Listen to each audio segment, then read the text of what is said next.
Hey, welcome everybody. Welcome to our channel. This is Chuck Mountz and Shaaron Alvares. It's great to see you again.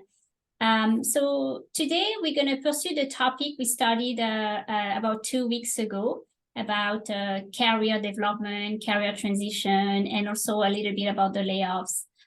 But we want to focus today on Career North Star, what that is and what that means, how you can develop your own Career North Star. And I was actually inspired by the topic from a presentation that Chuck did in 2019 at the DevOps Days on developing your Career North Star. And we'll share the video with you. We'll share the video in the summary. So regardless of the layoffs, if you were impacted or not, we think that this is a really great topic and you're gonna get a lot out of it. So what we'll cover today is what is a Career North Star and why it's important to have a Career North Star. If we talk about a framework for you to develop your own Career North Star and one of the few valuable practices that you can actually leverage to develop your Career North Star. And at the end, we'll share some resources. So, Chuck, would you like to kick us off? Yeah. What is it? Yeah, sure. Well, no, I'm really glad that the talk resonated with you. It was something that was really passionate for me, and over the years, one of the things I noticed that was difficult was having career conversations as a manager and trying to figure out what my engineers were interested in doing, with their career. So I came across this framework. I originally came across it reading the book Radical Candor. And one of the, I don't know if it was a co-author, but Kim Scott wrote the book. And Russ Laraway did a lot of contribution to the book. And it was a program that I think he put together. And it was really inspiring. And in 2019, I thought, well, what if people don't have a manager necessarily to help them, through some of these conversations? And it's still really important to learn about yourself. So I thought, well, let me tell the story, I guess, from the perspective of the engineer or the employee who's not getting this coaching, but what can they go through to ask questions to themselves to think about the things that can help them develop this North Star. So that's what really inspired me to give that talk. And at the DevOps Days series, it is, I would say, more of a technical focus conference. So I wanted something that would resonate with that audience. Yeah, no, that's a great talk, actually, with a lot of tips that anyone can leverage, not only in the engineering or software development industry. I think it's applicable to any career, in fact, any industry. So like you mentioned, what is a Career North Star is very much about defining a thoughtful goal for your career. I know that in most organizations, employees are, held a little bit accountable for driving their development and their career. But it's not easy. It's not easy to carve out time, valuable and quality time to actually stepping back, stepping away from work and doing some introspection and thinking about what is it that we aspire to do, how we want to develop, and what are the skills that we want to learn. So, but taking a step back and trying to identify a North Star, a career goal, is really important because it helps you navigate your career within your organization, but it helps you navigate any economical event that may happen, right? So it really helps build your resilience and it makes you a much more resilient professional. And so it's also about not letting your career be the decision of an organization, of your manager, of your leadership, but it helps you be the decider and take accountability for your development and your career. And when you have a North Star vision, it continuously helps you guide your career, help you guide your learning opportunities where you want to be. And the risk of not having a Career North Star, actually, there are many risks. First of all, when we don't have a vision, it's really difficult to to feel fully engaged. With Chuck, we had conversation about the fact that understanding what is it that we like to do, the skills that we are really good at, really help, are directly related to a level of engagement at work and to a level of happiness as well. So having a career North Star will help achieve all of that, be more resilience, be more engaged, have more meaningful conversation, like Chuck mentioned, with your management and your leadership, and also develop a career development path for yourself, whether it's within your organization or outside of your organization. And what I want to say is, since the pandemic, actually, since the last 3 years, we saw about 30% of professionals leaving their organization to do something different, to start being their own entrepreneur. And among those 30%, roughly more than 40%, 40 to 45%, mentioned that the key motivator was to do something that they were passionate about. So when you have a career North Star, and when you step back and assess who you are, what is it that you want from your career, you are able to make those decisions. Yeah, and one of the things that you mentioned was engagement, and I think the Gallup State of the World Workplace shows that the majority of employees are disengaged. You mentioned resilience and adversity. Over the past, that's always been there. It may not have been recognized as much before the pandemic. It certainly is now. There's significant more adversity and different things that are happening around us in the world that are difficult. Like, we can't park it and not bring it to work. There's recently we've had layoffs, so there's uncertainty within the job roles themselves. So yeah, I having this information, taking the time to learn about yourself and understand what motivates you, what kind of work is fulfilling and engaging, for you, is worth its weight in gold to help you navigate these difficult situations and find the right place for you, where when you log into work every day, when you go to the office or wherever you're going, that you're really enjoying yourself. Yeah, no, I love it, absolutely. And so we mentioned a framework. So there's a model that Chuck actually touched on 2 weeks ago when we did our first video, and I highly recommend you to take a look to watch it. So we talked about reflecting, retrospecting, taking time to not jump from one job to another, but pause and do a lot of reflection. And we can talk a little bit more about it. The second step, it's to connect. So connect with people, develop your network, understand your network. Do you have a network? Do you need to change your network? Do you need to join different type of communities? Or do you need to be engaged more in communities? So develop your network, because it's absolutely critical when you're trying to reinvent yourself. And because you need not only the professional support, but you also need the social, emotional support. And then the next step is to learn. So based on everything you discovered about yourself through assessment, surveys, and so on, and conversation, you will have more data, more insightful data to know what kind of learning, what kind of training you want to do. And then it's experiment, test, and run and try to join some communities, try to do some of that work, bake some of that work, some of those new activities into your current role. That's very possible. There are organizations that actually allow you to take on stretch goals or work on different projects that are more aligned with your strength.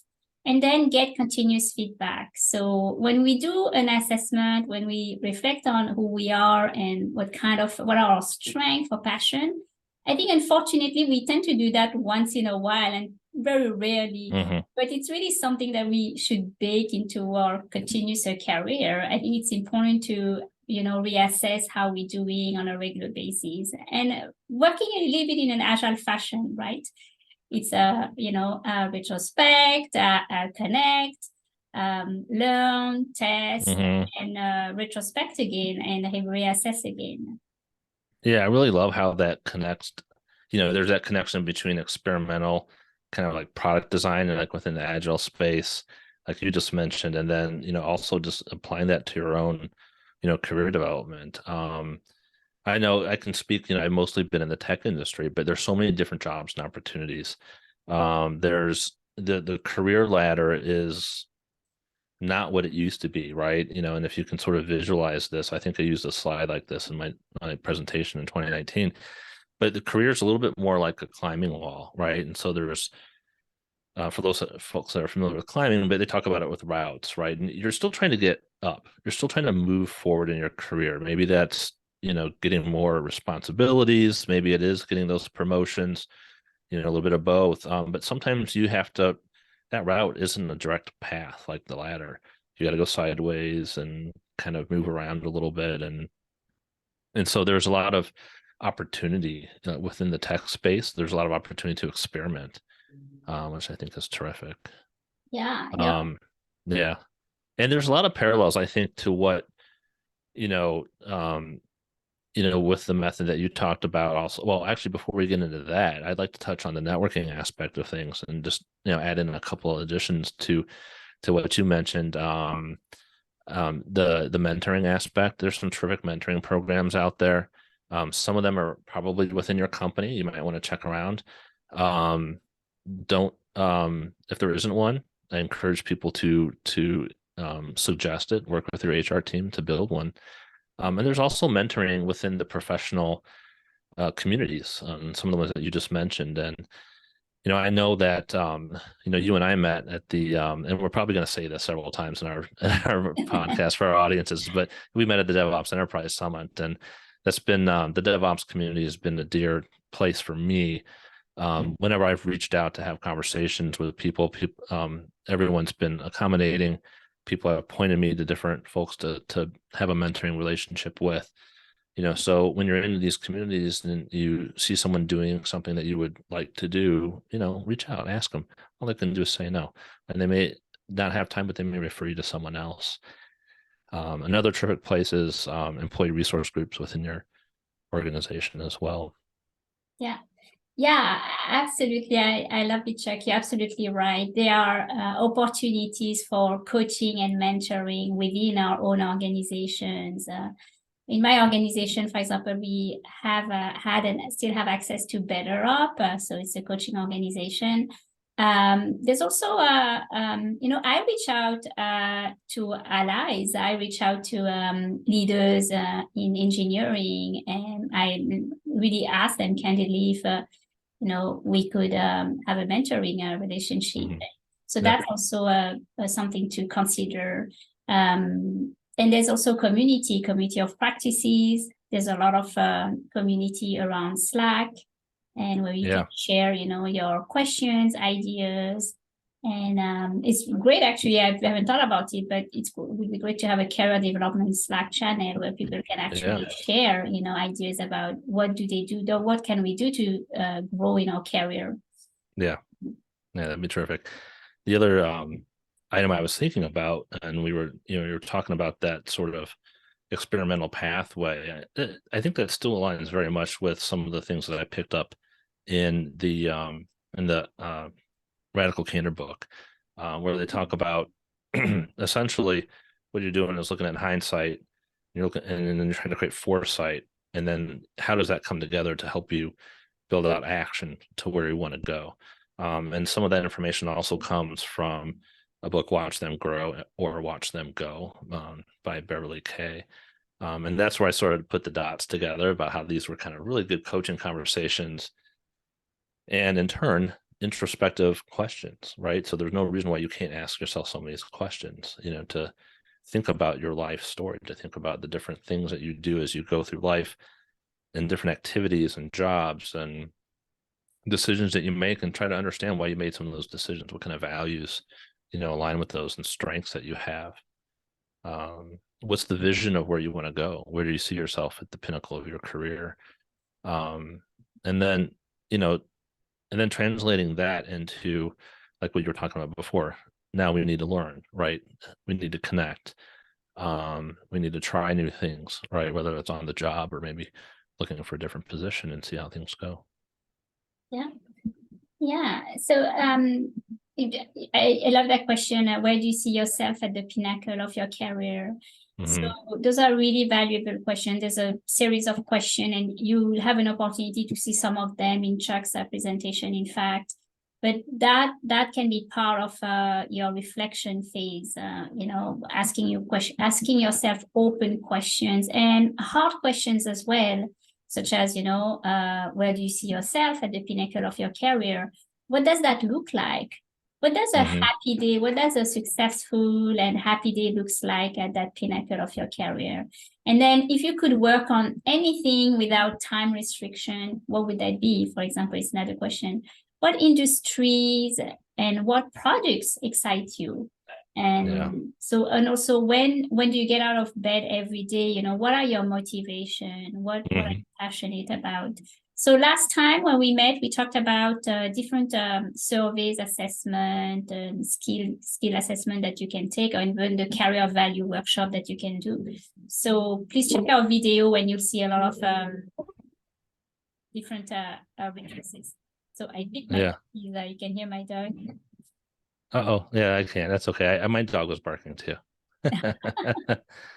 Yeah. Yeah, so there's a lot of I think there's a lot of opportunities out there for these assessments. I think you had an assessment. I think you've led some of these workshops as well, Shaaron. Yeah. And can you maybe describe a little bit about the values workshop? And what kind of feedback you got from some of those conversations from people? Yeah. I touched on that last time we met. It's true that I've been running some career value workshops with friends, and friends who are still, employed, or some of my friends who have been impacted by the layoffs. And the reason why I do that is because oftentimes we don't know what our career values are. And because of that, when we don't know what those are, it's really difficult to navigate our organization successfully. Sometimes we are faced with situations that are not pleasant, we struggle, and we don't understand why. But when we have career values defined, when we don't know what our career values are, we are really able to make better decisions in terms of the type of work we like to do, how we engage with people, how we want to be engaged as well, and the type of relationship we want to have with leaders and management, right? And so that's the reason why I'm driving those career value workshops. And also because a lot of people are at that point now, like I mentioned, 30% are considered actually left their professional career, and there's going to be more people actually who are going to be considering a reinvention and a different career path. And a long time ago, a few years ago, I want to say, at my parents' generation, people would stay in an organization for 20, 30 years and plus, right? Now people change career. So in order to make those decisions, it's so important to understand who we are, what our career values are. So I ran several workshops, you're right, and I got really great feedback. The overall feedback was, wow, I didn't know what my career values were.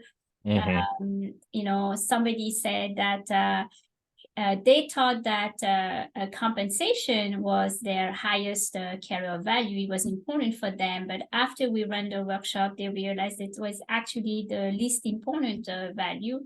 And it was preventing them from taking some jobs or looking at specific jobs. But it's really going to change the way they look at job search, and also the way they look at their current role. So yeah, it's a very, very valuable, and I think it helps having a career values, clear career values also help us have better conversation with our management.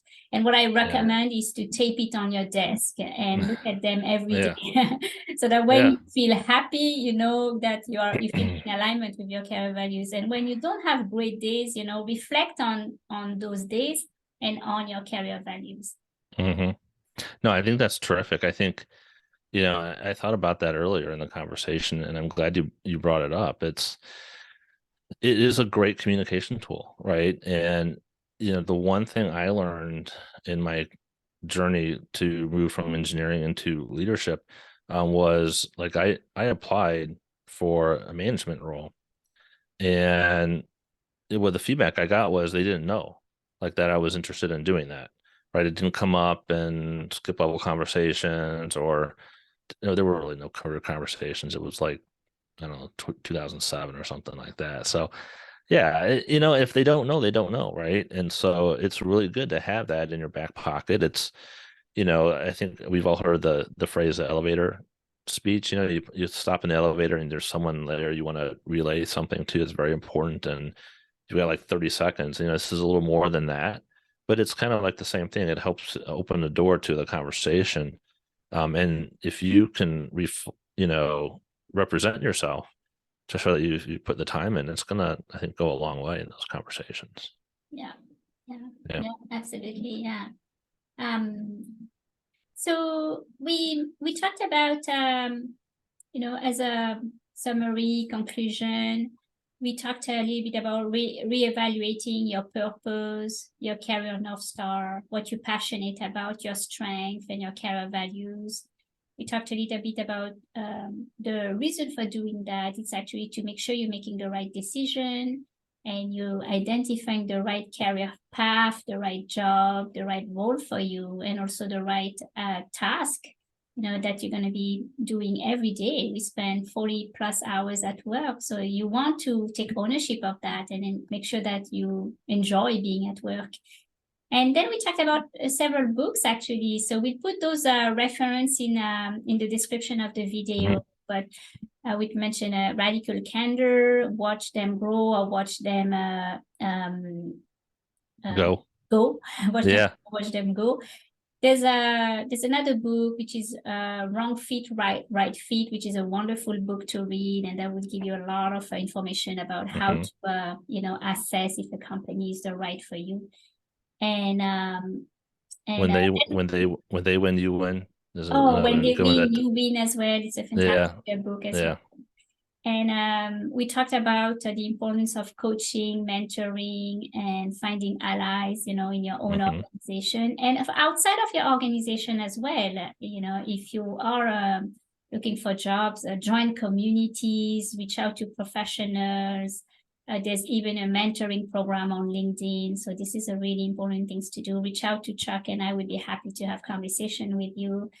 And then we want to conclude, I think, by saying that a North Star really will help you build and sustain your resilience. It will help you create clarity for your life, but also for your career. It will help you navigate adversity and uncertainty, which we all face at the moment. Well, Shaaron, I want to thank you for this conversation. It's something that's really important to me. Again, I think we could talk for hours on this, and I'm sure we're going to have other conversations on this. We'd love to hear from folks and what they think about this conversation, and we wish everyone well in their journey. Yeah, thank you so much, Chuck, for this conversation. Always a pleasure to see you and talk to you.